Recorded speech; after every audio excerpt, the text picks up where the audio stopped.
Okay, today we are going to talk about discrete random variables. So in the first chapter, we described the discrete random variables and the Professor, are you recording the class? Yes, I am. Yes, I am. Let me double check.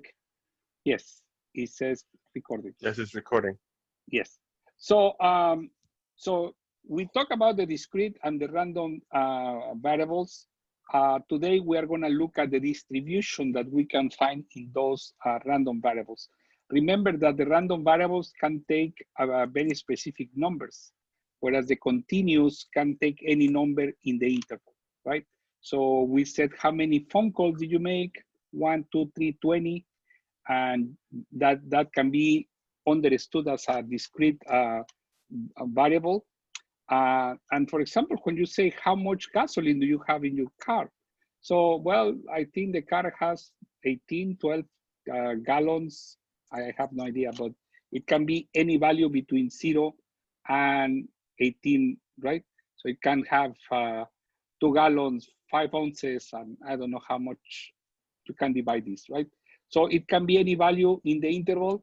So those are the continuous. So in this case, we're going to take a look at the discrete random variables, and we are going to use them for for visualizing and understanding our data. And in many cases, we are going to create graphs to better understand the information, right? So we did that before when we were looking at, is there any question? Yeah, discrete, Adam. the discrete random variable, it doesn't have to do anything with measurement and stuff. It's just like numbers you could count, right? Yes, units. Numbers. Yes, exactly. Yeah, in many cases, these random variables are going to take more like, they are going to be numbers, but these numbers are going to be either individuals or some categories. So we are going to see some examples. So those are very particular numbers. And then we are going to be I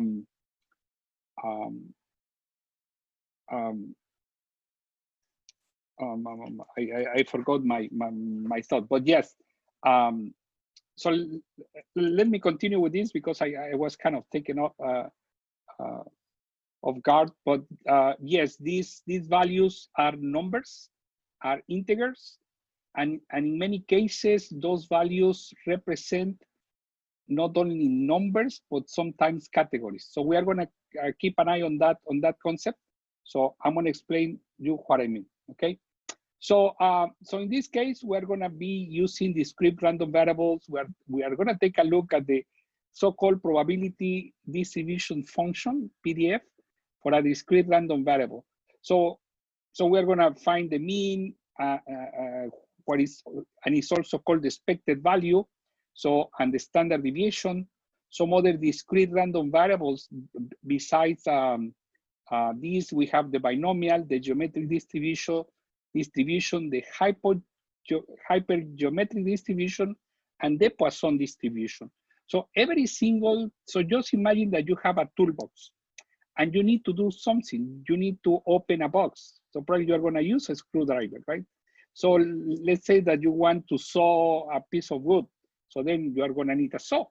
So that is basically the same. You have different things that that you need to solve, and you have very specific tools that you can use to get those results, right? So, so that's what we're gonna do. We're gonna kind of identify the key points that allowed me to identify what kind of tool I'm gonna use, right? So if I am talking about the probability of success and failure, well, very likely I'm gonna be using a binomial distribution. So if I am thinking, if I have values that are translated into mean values, and I want to know probability of an event, very likely I'm going to use a Poisson distribution.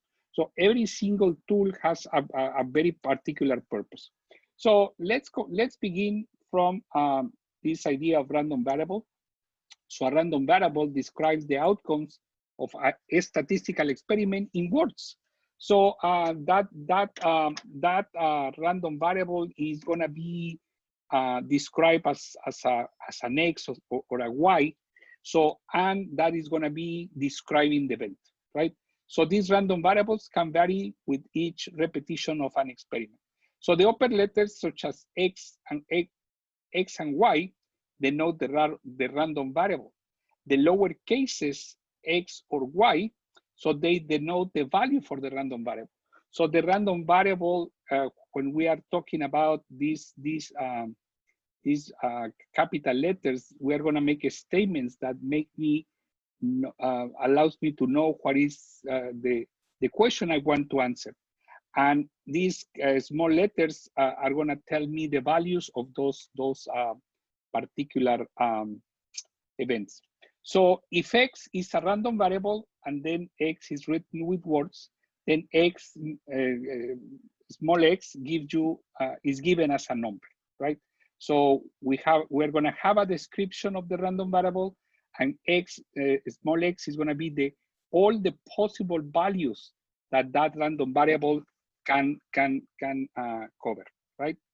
So this is a very simple example. This is the random variable, so we are using words. So the number of heads you get when you toss 3 fair coins. So you have three coins, you are tossing them. So what are the possible outcomes? So let's start by the case that we get only tails, or the case we take only heads. So we can get one tail, 2 heads, or we can get 1 head and 2 tails, right? So the question is, how many values can heads get? So this is a particular case because I don't have any head. So then one possible value that this random variable can get is 0.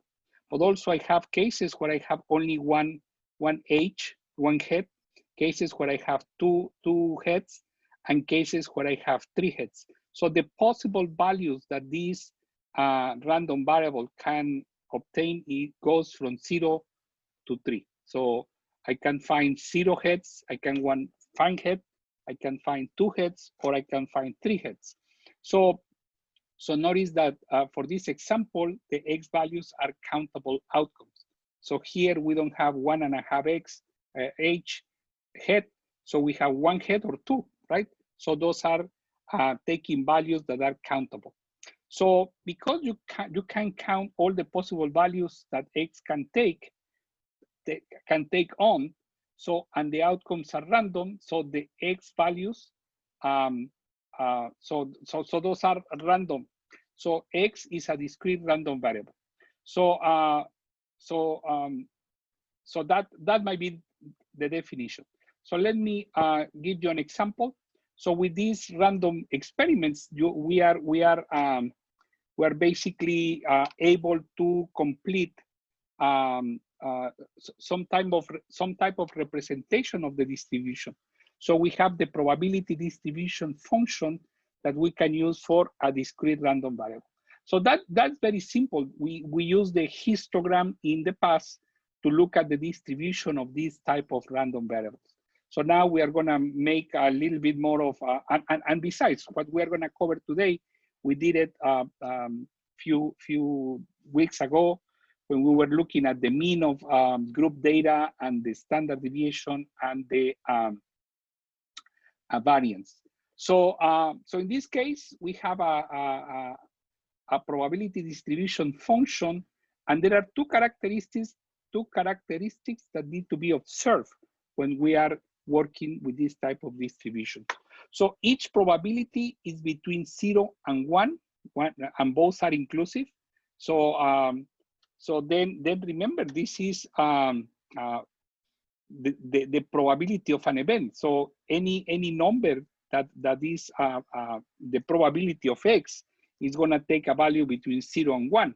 So if the value is 0, remember, it's almost impossible that value is going to happen.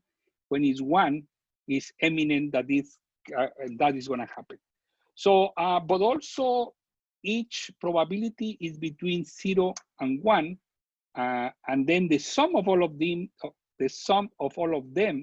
is going to be equal to 1. So we have an example here. So so I did this in Excel. So I mean, it's a very simple example. I'm going to go through this example little by little. So let me make this here. I don't need it right now. I'm going to move this over here. I'm going to make it bigger. Okay.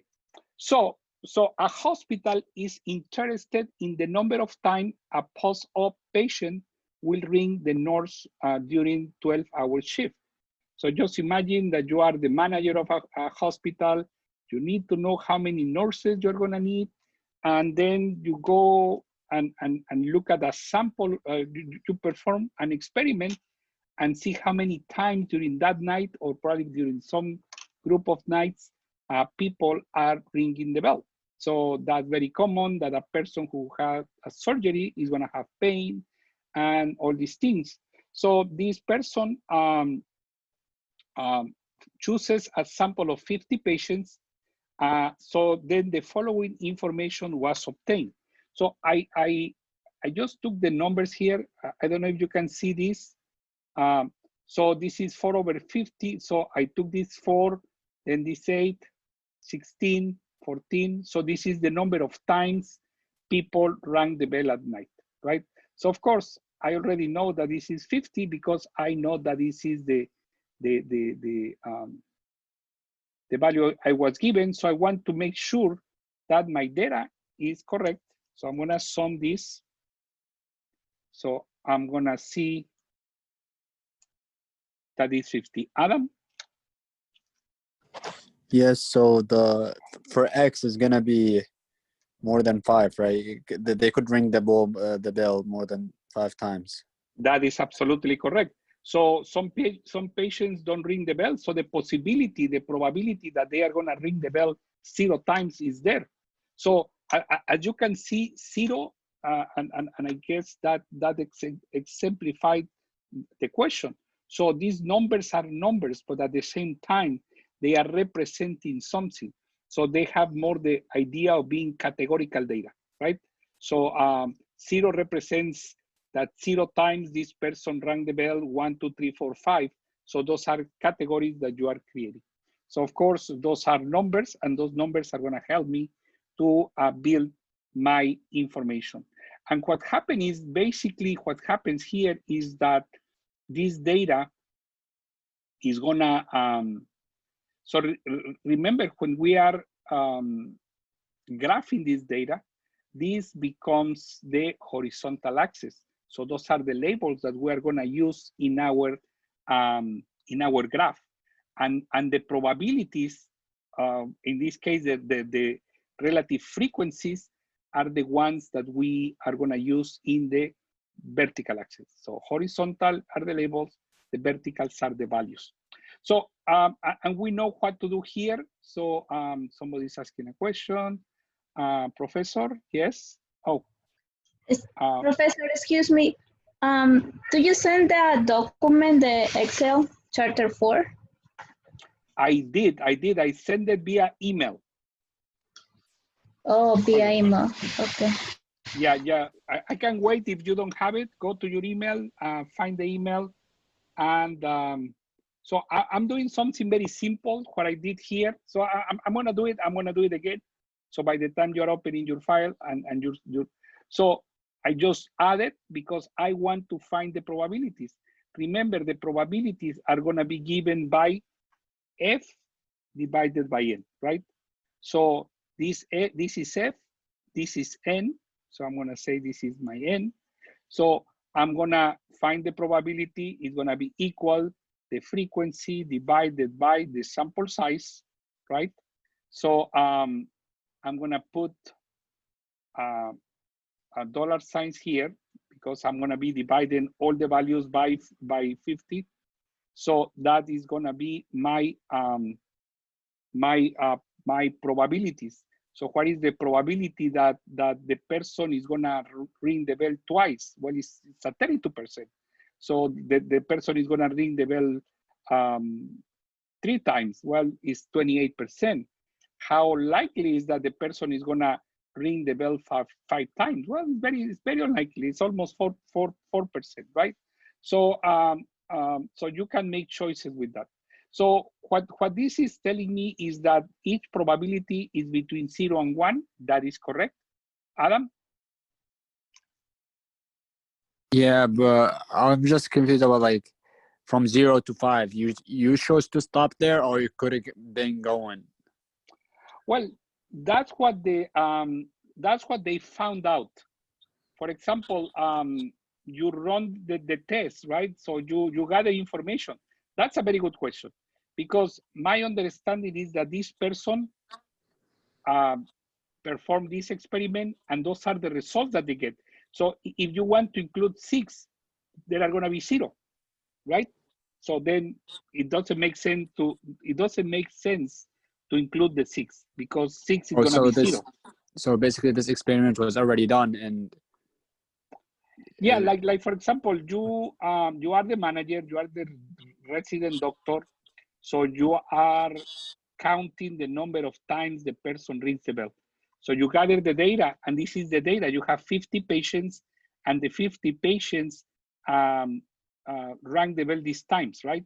So if you put 6, I mean, if you want to keep adding random variables, it makes no sense, because 6 is equal to 0. So nobody rang the bell 6 times. Probably if somebody rang the bell 6 times, probably so the frequency would have a value.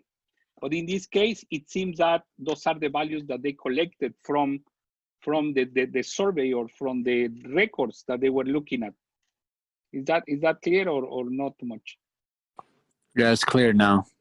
Mm-hmm. Yeah, I mean, for me, it seems that you are presenting the data the way you collected it, right? So if there was a 6 time, probably that 6 will be available even if it's 1, right? So we have 50 people. So let's say that one person rang the bell 6 times. So probably one of these, I don't know. So at the end, make sure that you have 50 people. So in this case, those are the results. After the shift, you found that 4 people slept like babies. They didn't bother about ringing the bell. You found out that 2 people were having troubles with the operation. Most of them, well, I mean, it's kind of like, so we are gonna see a graph of this. So what I did here is I just created the probabilities.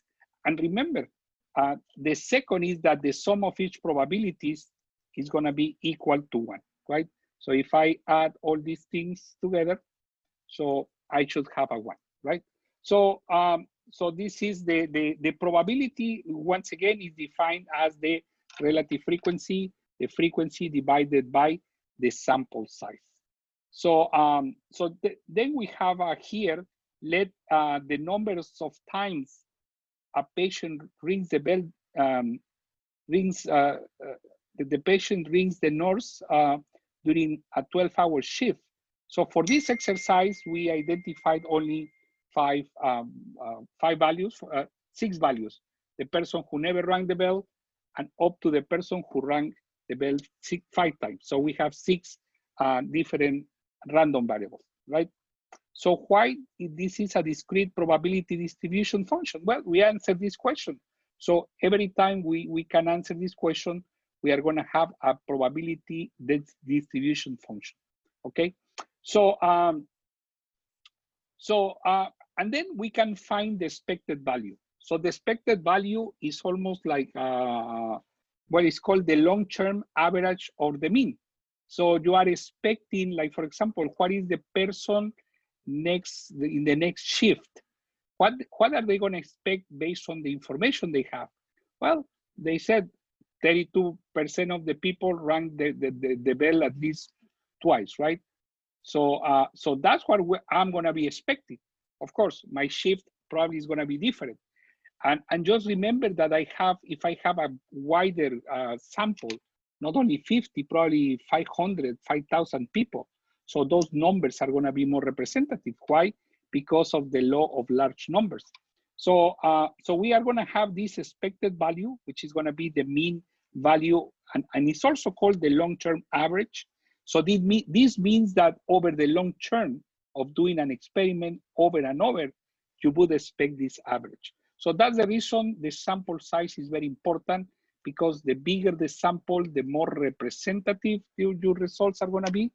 So, so we have this law that we examined last time, the law of the large numbers. So as the number of trials in a probability experiment increases, the difference between the theoretical probability of an event and the relative frequency, which is the empirical probability, so they approach to zero. So as this sample increases, those values, I mean, if they remain, of course, so are going to be more representative. Okay, so the theoretical probability and the relative frequency gets closer and closer together. So in this case, as I said before, the theoretical becomes more more close to the empirical. Theoretical gets close to the empirical.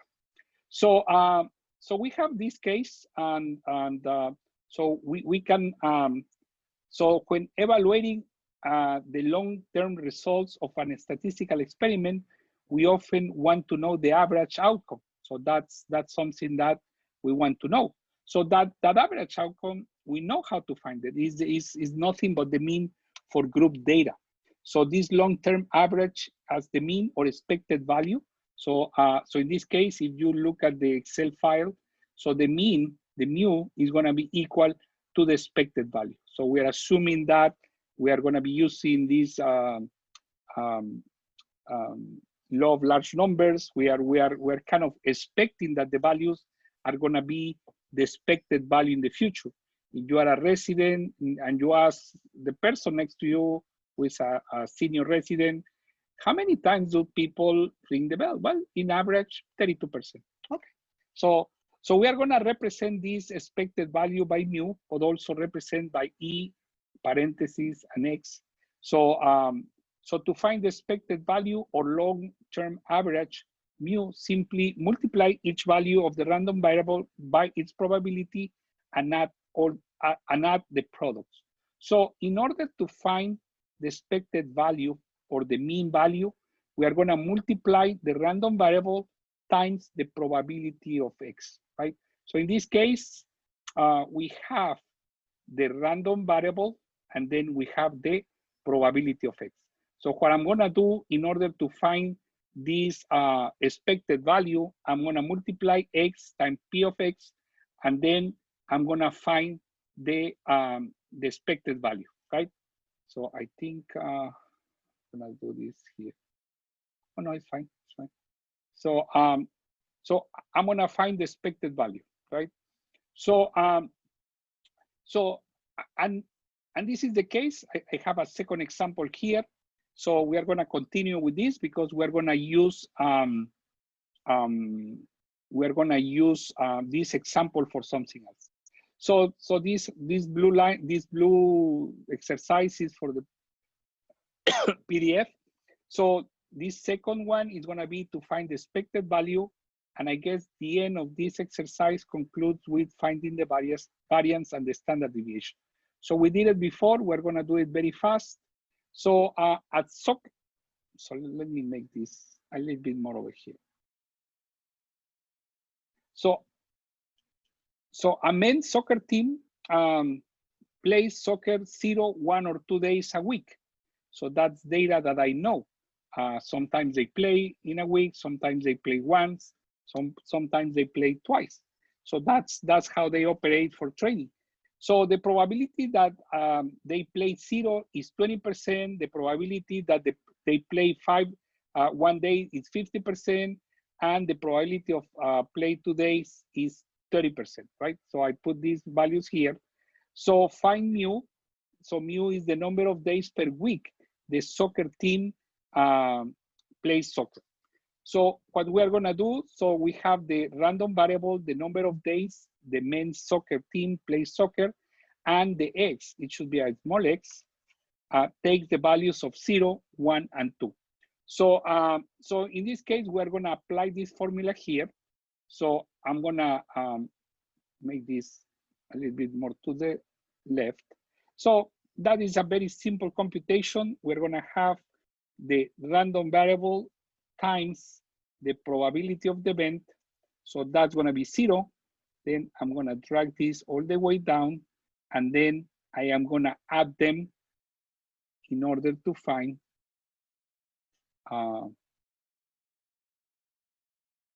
in order to find the mean.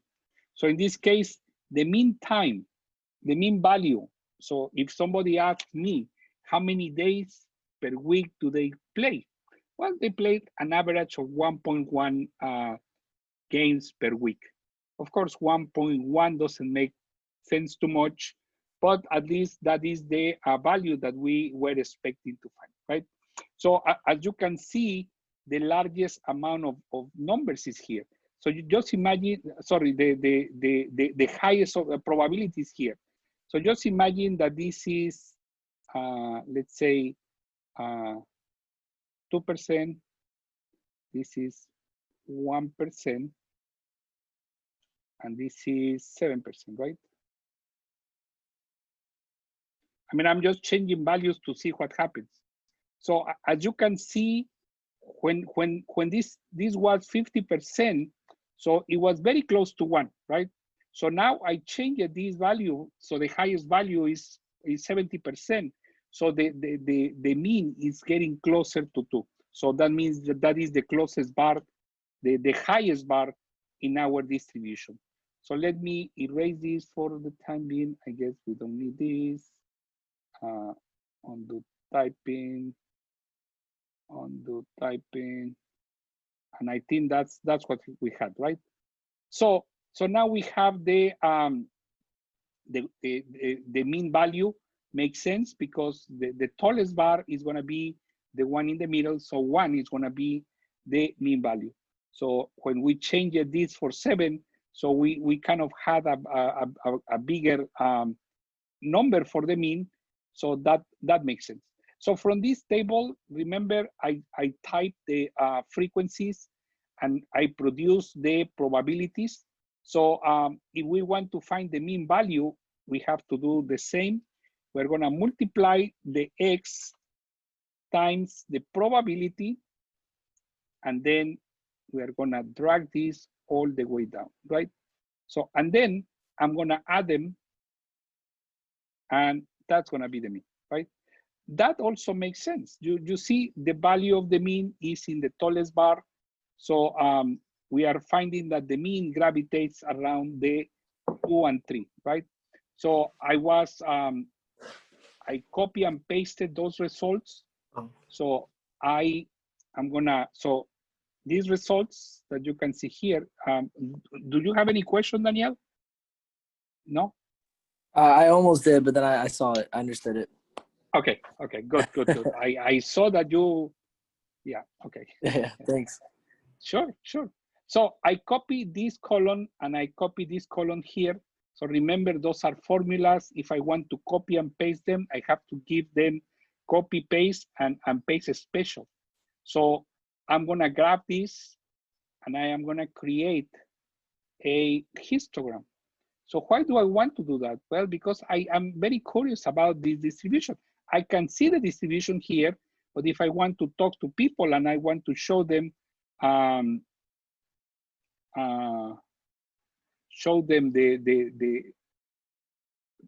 values, so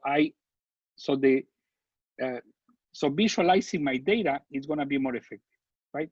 So I have my histogram, so I can look at the distribution. Of course, if you see here, so I'm going to put here the mean value. So let me make it a little bit lower. So we are going to use this a little bit later. So I'm going to use the mean. So here is the mean. equal. So you can use symbols. So that's the mu. So the mu is going to be equal to this value, right? I'm going to say equal. I'm going to click here. I'm just going to say enter. So this value is going to appear here. So remember, we are also going to find the variance and the standard deviation, right? So far, all what we have done is to convert this information, these frequencies into probabilities. Those probabilities are here. So, and I also identify the mean.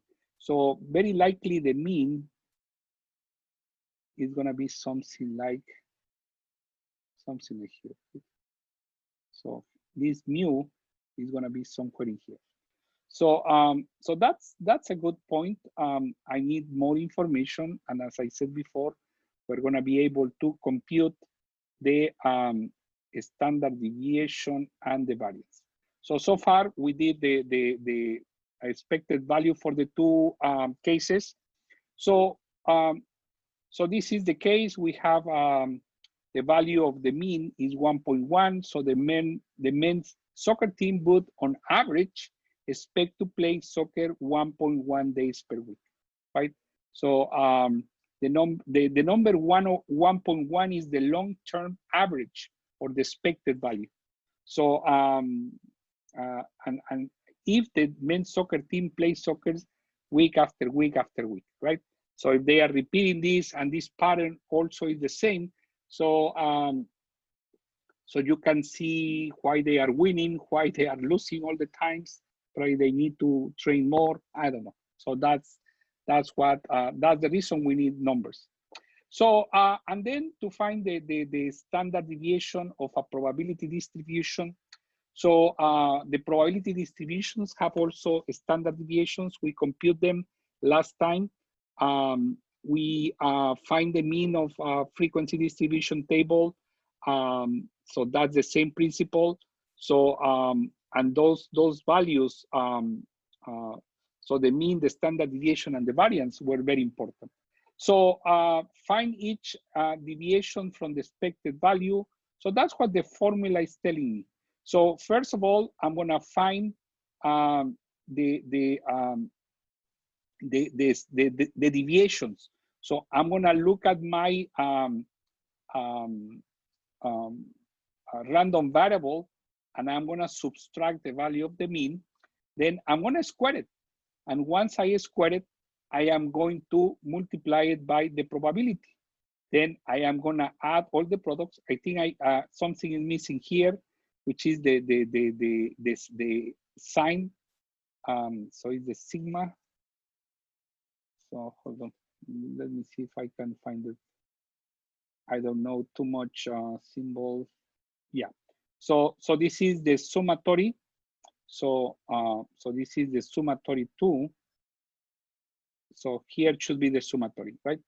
So so we are gonna find the deviations, square the deviations, and then multiply it by the probability, and then we are gonna add all of them, and that's gonna be the value of the variance. So if I want to find the, so here I also need a radical. So that's gonna be the square root of my, well, what happened, I don't have too many, but anyway. So here we need a radical, right?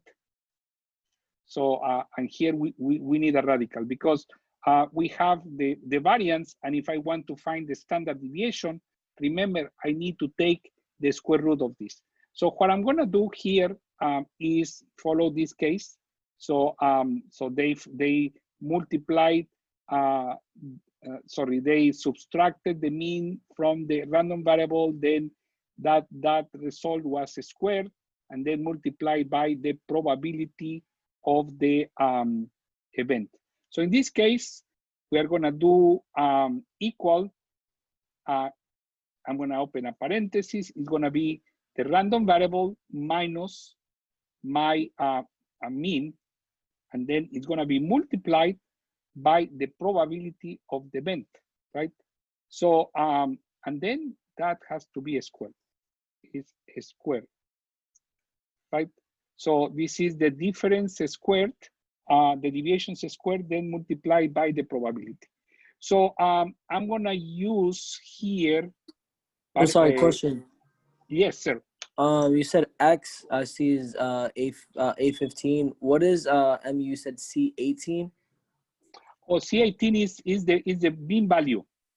So we are Mean value, reproducing. okay. Yeah, so we are reproducing this. Remember, here we have to put a radical. Here we have. Well, I'm gonna erase this formula because it's wrong. I mean, it's not that wrong. What happens here? I forgot to put this sigma value. So I'm gonna send the correct numbers. But the idea is very important. So we are gonna subtract the mu from the random variable, and then we are gonna square that difference, and then we are gonna multiply it by the probability. So in this case, we did it. So I'm gonna add a $sign because I want this value to be always the same, right? So I'm gonna drag this down. So I found the differences squared times this for each observation. Now I have to add all of them. So I'm gonna sum, then, right? So that is the value of the variance. So the summatory of all these is gonna be the value of the variance. So let me see if I can, no. See, I can. So that should be here. And that should be here. Why I cannot penetrate in this. I'll send the formula correctly. So so we did this. So this is the variance. If I want to find the standard deviation, so hold on, I'm using symbols. So if we want to find the standard deviation, so I'm gonna take the square root of this particular number, right? So I have these values. So this is the variance, this is the standard deviation. So once again, what I can do, let me erase this part. I am going to graph this little thing. So I'm gonna say insert chart and a colon. It's gonna be a small graph. So I wish I had a bigger computer. So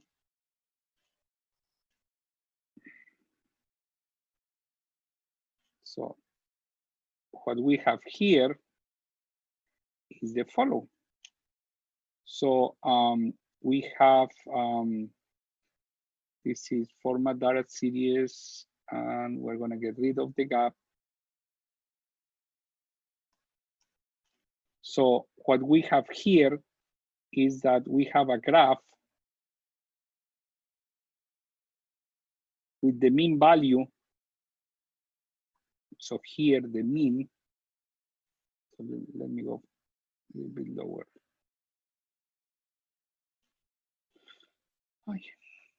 So here we have the mean value, mean equals,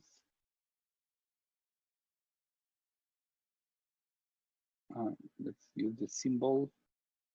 So the mu is gonna be equal to, we said 1.1, right? Yeah, 1.1. So more or less this is, so the mean is in the tallest bar, we have a standard deviation of 0.7. So we have a sigma equal to 0.7, right? So if we want to compute p-values and some of these things, so we have a mean and mu and sigma. So in this case, we can do many things, right? So that's gonna be the goal. We're gonna be looking at our data. We're gonna be able to produce these graphs. So I'm gonna represent the mean value and always important the standard deviation. At least this is the most basic information that we can get from a graph. So the second,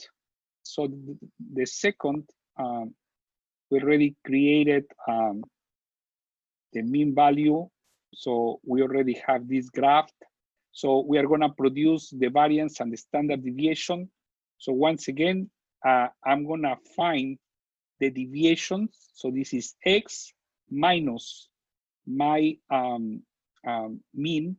Once again, I'm going to add the dollar signs, close the parentheses, and then I am going to square this, the circumflex accent, and then the 2, and then I'm going to multiply it by the probabilities, right? So we have these numbers.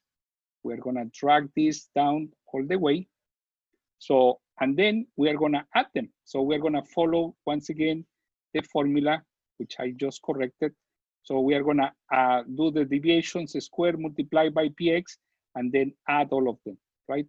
So once we add all of them, we are going to find the variance.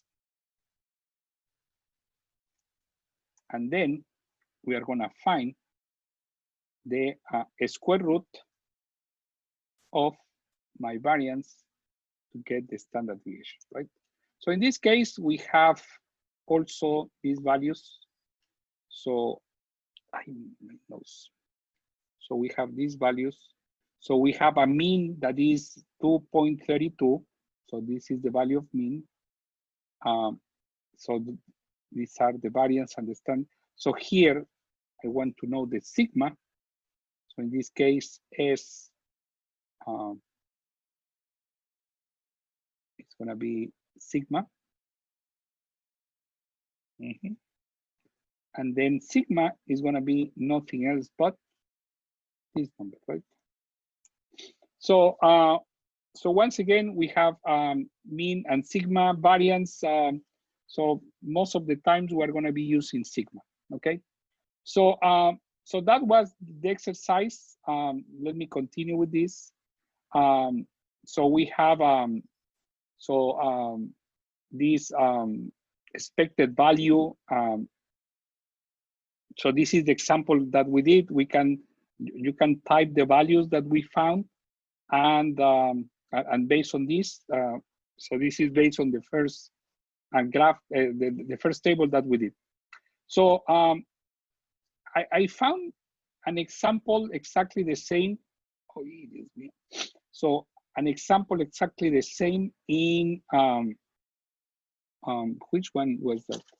I think it was number 2. Create a probability. So you can do this in 5 seconds. So you download the file.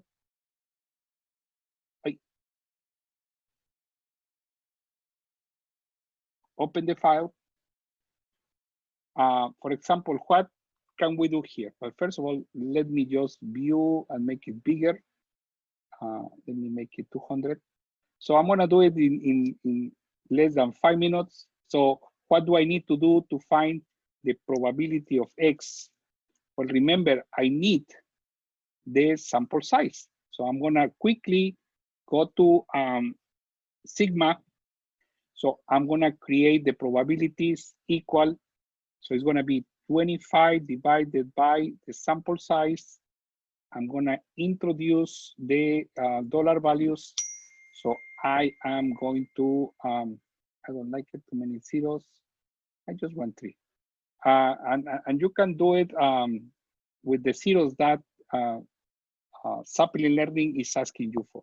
So then we have the summatory, and then this is this. So when you are solving this, you have all the answers here. So, so as you can see, those values are going to be here, right? So those are the same values that we created in this particular Excel file, okay? So I saw, I guess, another one. I mean, probably I'm choosing the simplest, and you might say, oh, I didn't have that question. But so mean value, you again, Excel, download the data. So you know, let's see, view, zoom, 200. So I know that in order to find the mean, the mean value is x times p of x. So, and then the summatory, right? So I'm gonna say equal this times this equal, click. Oh, sorry. So drag this down and then find the summatory. 7.16. And the value should be 7.16. 7.16. So you can gain a lot of practice if you do it. So I know sometimes we are tempted to do it by hand because it's the fastest, but if you try it, you will do it very fast. So we are gonna do some other so by tonight. So the next topic that I guess we still, so we finished the class at 7:30. I guess so, Correct. right? That is correct. Yes. Okay. So so we also have the so-called permutations. So before doing the permutations, so well, permutations are an ordered arrangement of objects. So we are going to be using this kind of examples. For instance, you can be in a horse race and you have 10 horses and you are thinking how many times, how many ways can I see the first, the second, and the third? So or something like this, right? So how many different possibilities can I find? So permutations are an ordered arrangement of objects. So and before entering into the permutation, I want to talk a little bit about the factorial. So everybody knows what the factorial is. For example, if you say the factorial of 6, so 6 is going to be, the factorial of 6 is the multiplication of 6, 5, 4, 3, 2, 1. The factorial of 4 is going to be 4, 3, 2, 1. So you go from the number down to 1, right? So some particular a property of the factorial is that even 0 factorial is going to be equal to 1, right? So if you have a case where you are dividing something but 0 factorial, I mean, that can be done, that can be solved. So 0 factorial is equal to 1.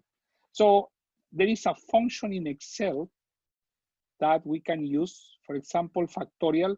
So I'm going to use equal factorial. Fact. No, what is this factorial? I'm feeling embarrassed. Factorial. No. I just used it a few minutes ago and it worked. Hold on.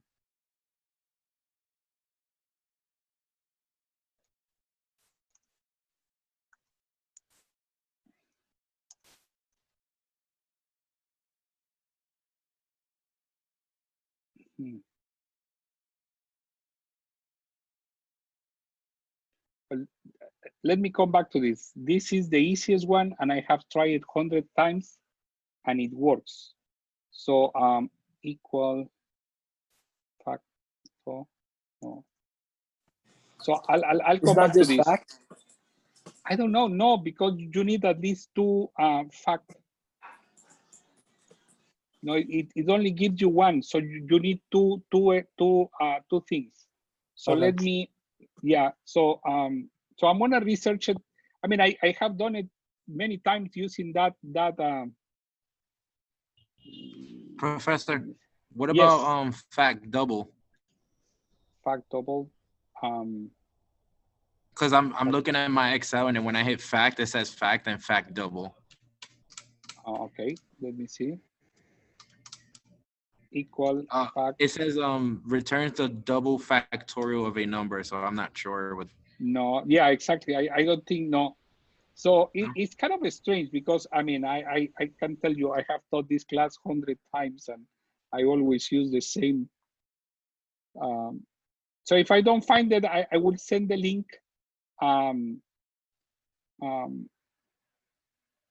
It's very simple. So oh, it's here, worksheet.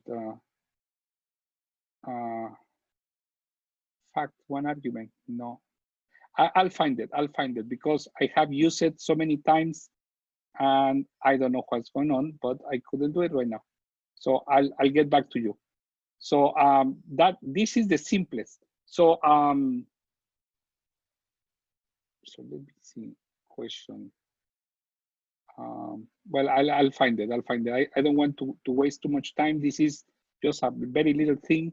So for example, these factorials, you can compute them using that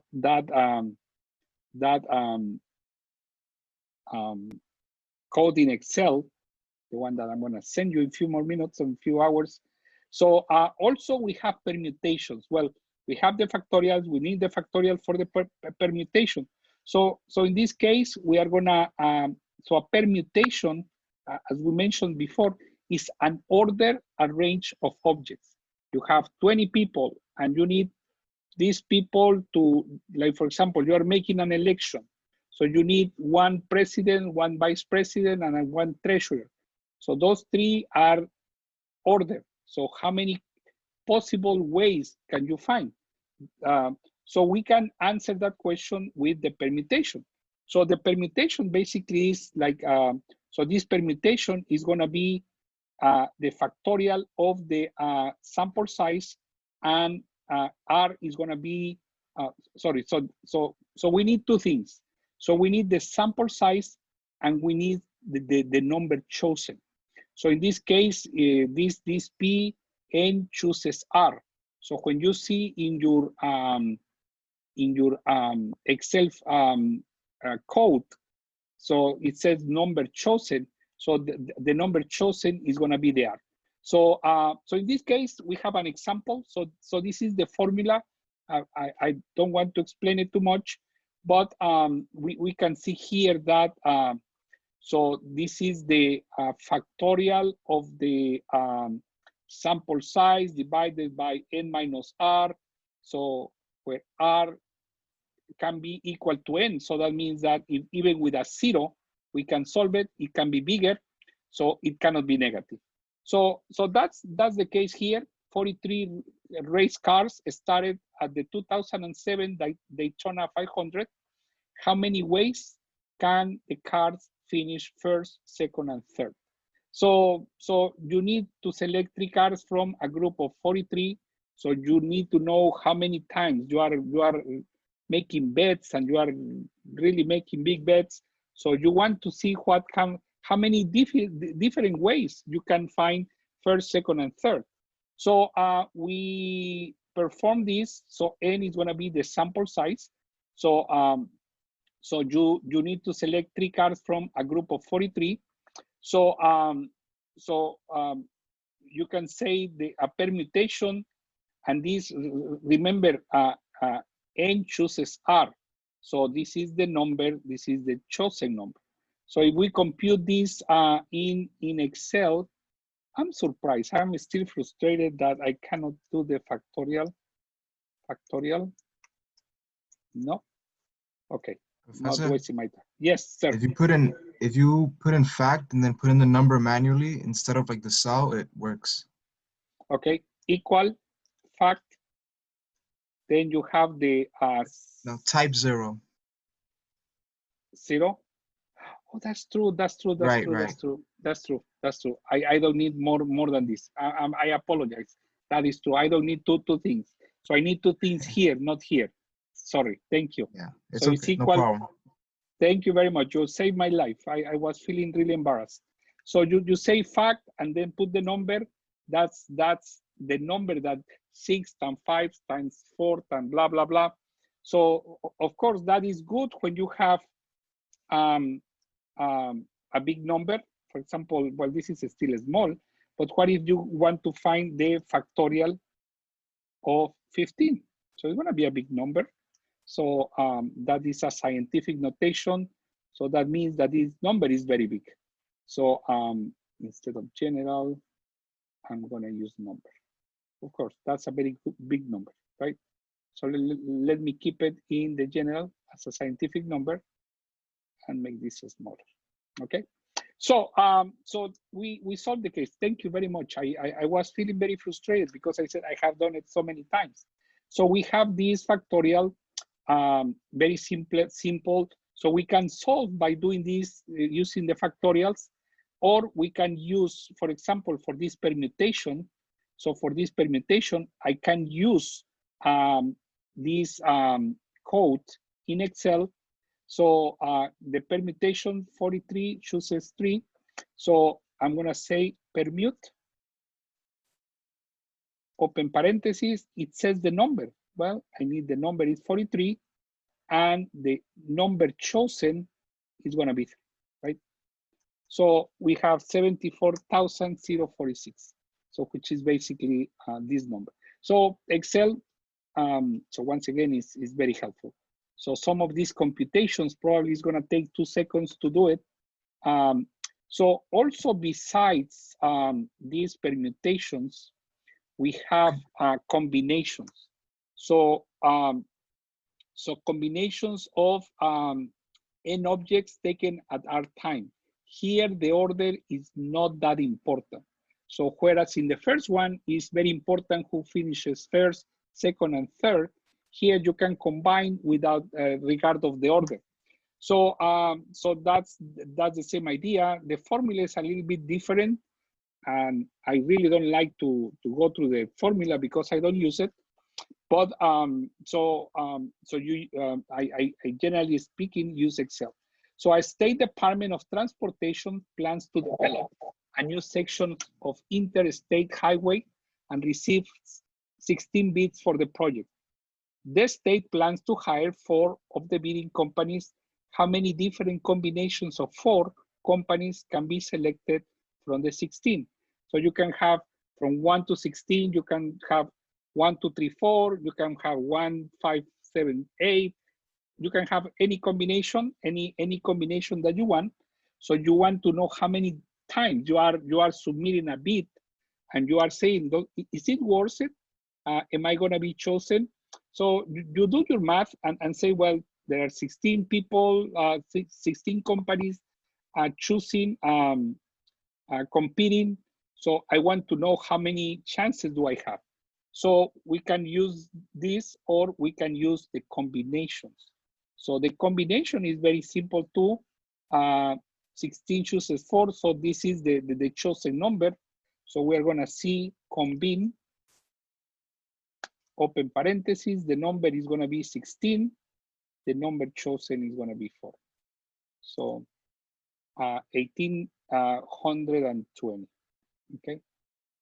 So you might say, well, maybe I will think about submitting this, or you can take the risk, right?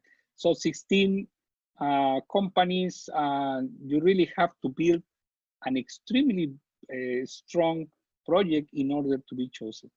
So so I guess I ran out of time. I was planning to go through the binomial distribution. You can add, so you can read this part, and probably I'm gonna give you an assignment. So for example, I'm gonna be very fast. No, we will do it next time, sorry. I'm always get excited with so much, so many things to do. But we will come back to this next time. There are 2 videos here. You can watch it, and we're gonna be looking at these tables. Very simple. The binomial distribution is not difficult, but it's kind of like too many arguments. So in order to find the probability that we are interested on, so we have to perform a combination, multiply it by the probability of success, then probability of failure. So it gets a little messy. So there is a very nice formula in Excel. I'm gonna tell you what it is, that says equals, so Excel, that's gonna be the formula. It's gonna be binom, that distribution. I think it's gonna ask you for the number, the X. So in this case, this is the number, then the probability, then, hold on, let me do it right now. Equal num that list. So, or the number of trials. So this is the X, then here, so here we have the X. I'm gonna use small letters. So you can do it by yourself, and I'm gonna show you how to do it. So you need the X, you need the N, and then you need the probability. And then what you are gonna say is the word false.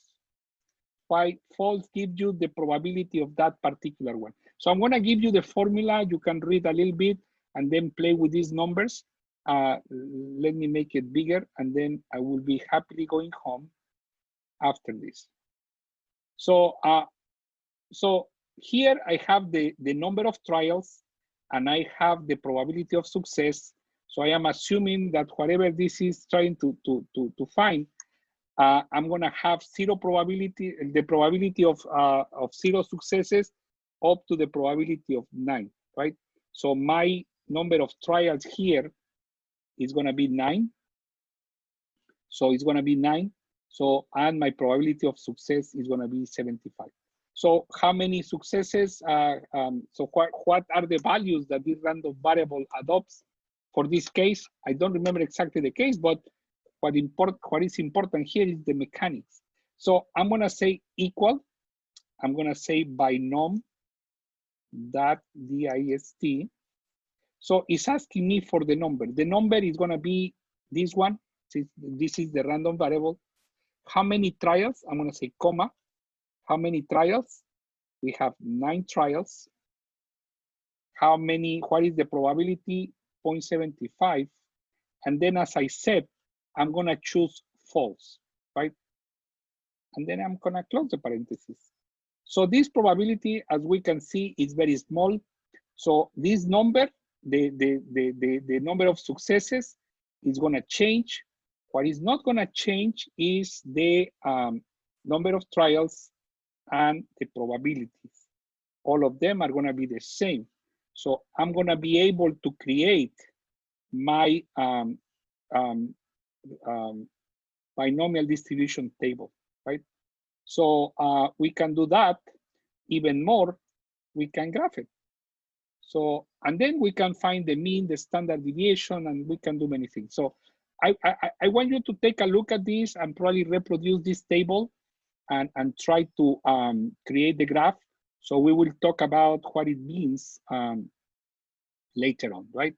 So we're gonna create the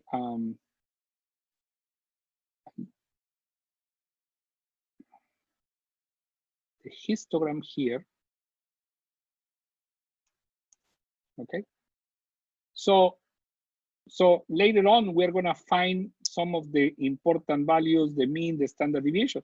By just looking at the graph, I am expecting the expected value should be around this number. And that makes sense. Look at this, 7 is the highest number, the highest probability. So I hope you can do it by yourself, and then we come back on. So we don't have classes on Monday, it's the Yom Kippur. So we meet on Wednesday again, okay? I'm gonna be sending the link, and we're gonna talk about the rest of the class, okay? Any question? So we're gonna meet Tuesday and Wednesday? Oh, do we have, oh, okay, yeah. Oh, we do have classes on Tuesday. Then yes, Because yes. it's gonna be a Monday schedule. Right. Oh, perfect. I will see you guys on Tuesday. I thought, yeah, I'll be happy. I didn't know. Okay, I shouldn't have said So, it. I know, but I mean, it's good that we go back and forth on this because it's a lot of information. and we need to talk more about this. So See you then. yeah, so that's not a waste of time. So it's gonna be good. Okay. So so I will see you on Tuesday. Very happy. I'm very happy that we have classes. So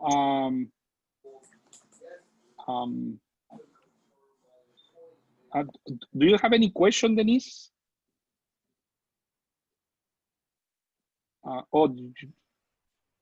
So you didn't have the file that I sent, Denise? No, Professor. Okay, I'm gonna send it to you and try to do it.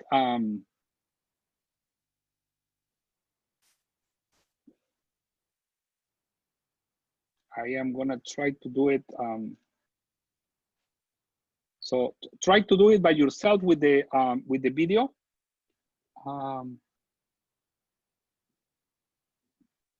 Did I have? Hold on. I think I had it.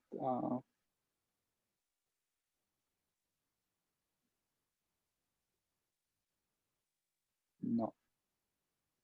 Did I delete it? So hold on. I'm gonna send you. The files. And then is the person who asked me a question still in the room?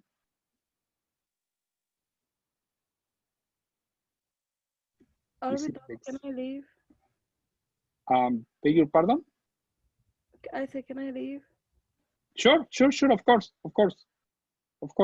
So if you guys are don't have questions, you can leave the room. So Excel. Professor, Yes. I'm actually working. I have a different work schedule on Tuesdays versus Mondays and Wednesdays. Don't worry too much. I'm gonna record as always. Let me stop this recording. So